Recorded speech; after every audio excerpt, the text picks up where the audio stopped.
It's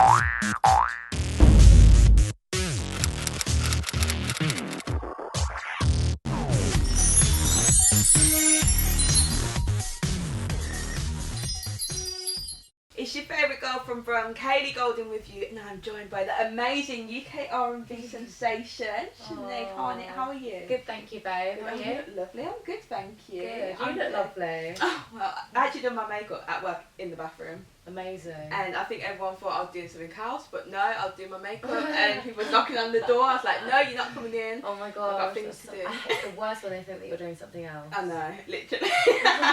But it's fine, it's fine. Okay, so for anyone that don't know about you, which is very rare, but at the moment in the UK scene, everyone's kind of onto like drill music and R&B music. Grime, yeah, Afrobeats. exactly. So we're going to appreciate some amazing R&B music. So tell us a little bit about yourself. I am Sinead Harnett. I do R&B and soulful kind of influence music. Yeah. I've been writing and making music for like the past 7 years.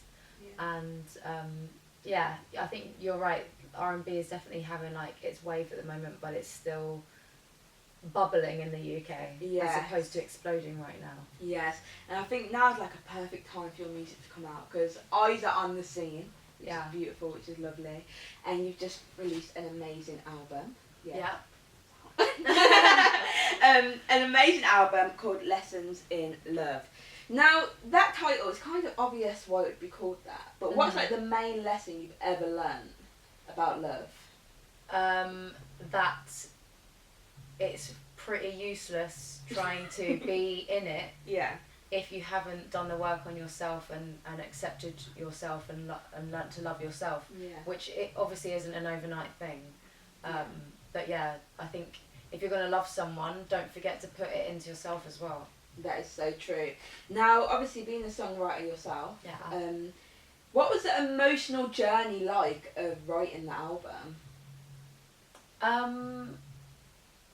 I'd say I don't really know where it started because I've never released an album before, so there are some songs that are like really old and some that I would have written maybe only a month before we chose the songs. Oh, wow.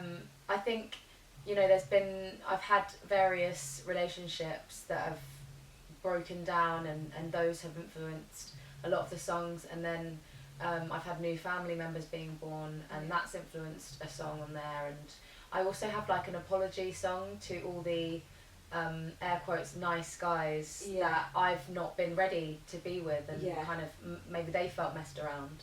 So I've definitely learned along the way about myself and tried to figure out what works for me and what doesn't. Yeah, that is so true, and I just think it's nice to have an album that really appreciates love, and as you just mentioned, it's nice to have something that's not just, oh, he cheated on me and it went so wrong, which is important.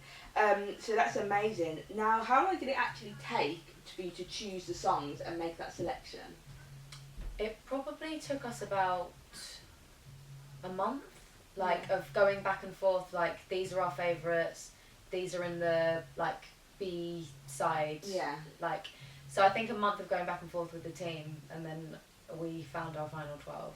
Yeah, that's amazing. Now, in terms of that and your whole album, you only have one feature on there. Do you think it was important for your first album to not overdo it with collaborations? Because quite a few people do that. They throw loads of features in. Yeah. Do you think it was important for you to say no and stick to one? It definitely was important for me individually because I've done so many collaborations prior to my own solo journey. And so I just wanted to make sure that this was my own stamp and really showing people who I am on my own without being like, oh, that kind of neo soul girl featuring on like a dance track or you know a house track or whatever. And do you think that someone will listen to the album and be like, oh my gosh, that song was completely about me? I do get tweets like that quite a lot. Really? So potentially, and that I love that because it means that it's it's made someone else feel like I understand them, even though I don't know them, and I think that's such a nice, comforting feeling. Yeah, and I think, to be fair, music, that's what's so important. Like when you're going through it, we are weird. When we go through a breakup, we listen to a song just to confirm the fact that we're going through a breakup, and that's how we feel. Yeah. So it's nice to have music that actually does that, rather than everyone just go lean in. Because at the moment, I feel like we have to get the good mix, and sometimes we lose that. Now, tell me how the collaboration actually come together with Gyal. I am a massive fan of his, and I was in LA working with a producer called Stint, who I know they work together. Yeah. They have worked together a lot. And so I met Gyal on Instagram, and I just hit him up, and I was like, I'm in your city, like, I'm gonna go and see Stint, do you wanna come down? And he's like, yeah, sure. Yeah. So then he came down, and like, I was proper fangirling and a little bit creepy, and he was like, he's kind of takes his time with coming out of his shell.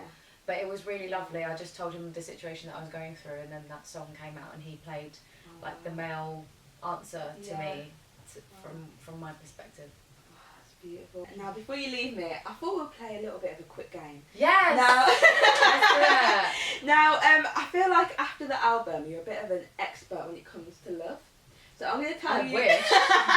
So I'm going to tell you a couple of scenarios, right? And you need to prescribe a song. It can be a song of your own. That is such a sick game. Okay, cool. Right, so let's say we'll start with an easy one. Right, a guy has cheated on a girl, you're upset, and it's with your best friend. So you're really upset now because it's something you know. Bust your windows, Jasmine Oh Sullivan. my gosh, yes. Yeah. Yes. Oh, I literally can just hear every ad-lib in my head. Yeah. Okay, right, so... That's the song. That's the remedy. Yeah, no, honestly, that song, it'll make you go crazy. Now, the cheating's happened, and you're about to go on your girls' night out. Do you know when you need that night out, and you're like, oh, it's happened, I need to feel good about myself? That's a really good one. What makes me feel sick about myself?